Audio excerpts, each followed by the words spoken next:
So Esty and Marijoy, having pledged your faith in God and declaring your continued love for one another by the exchanging of the vows, the giving and receiving of rings, looking to heaven and asking divine sanction, and by the authority that is vested in me by the Republic of the Philippines and Victory Christian Fellowship of Benguet Incorporated, I now pronounce you husband and wife.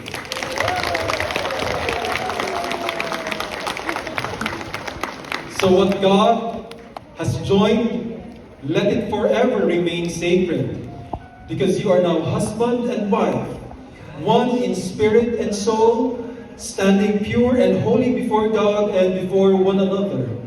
And Esty, because you have stood as the head of this marriage, you may now kiss your bride.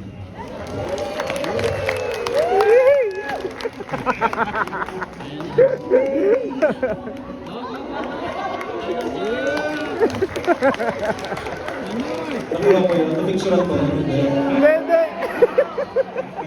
Isa pa daw.